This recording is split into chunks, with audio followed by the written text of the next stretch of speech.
Okay, so I'm only going to work the last part of this problem. We're finding the expected monetary value when we make 75 loaves.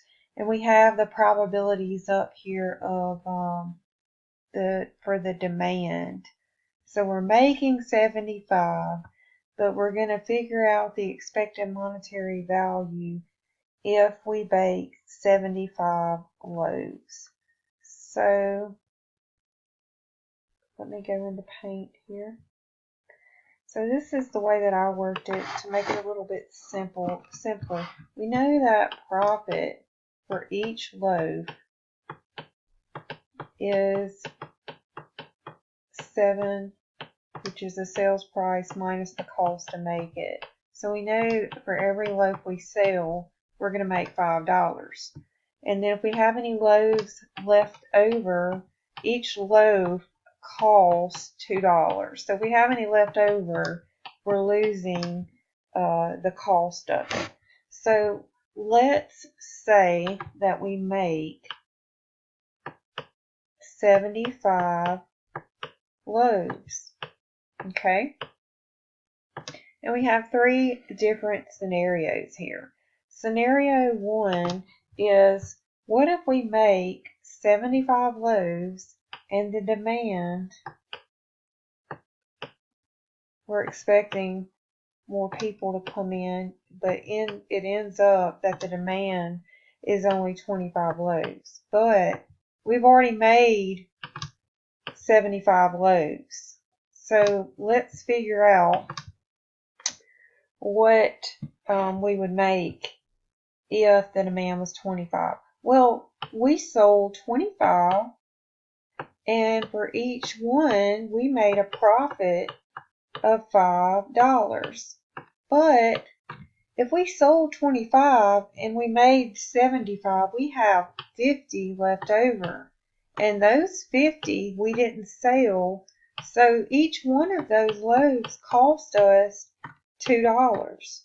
So if you do 25 times 5, that's 125, that's the sales we made, minus the lost cost, then that means that we made $25 that day.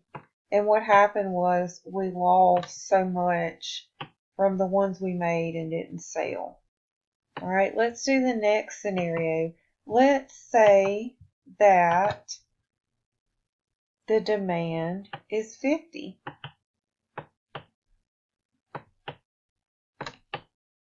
So this time we made 75, but we only sold 50. So basically we sold 50, we made a profit of $5 for each one.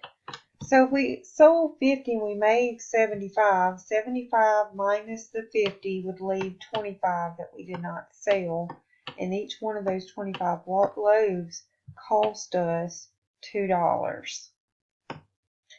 So we made $250 minus the $50 we've lost. So we still made $200 even though we have 25 loaves left over.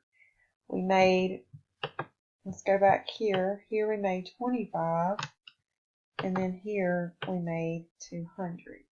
Now, for the last step, what if the demand, this is the easy one, if the demand, we got it just right. We made 75 and we sold 75. So 75 times 5 means we made $3.75, the ideal scenario. Okay, now for expected monetary value, we have to multiply each of these times the probability that the demand would be 25. So the probability for that one, this is given, is 0.30. So we're going to times 25 times 0.30. 200, the probability that the demand would be 50 is 0.20, and the probability that the demand would be 75 is 0.50. So we're going to do 0.25 times 0.30 plus 200 times 0.20 plus 375 times 0.50. So you're going to multiply the boxes and then add in between.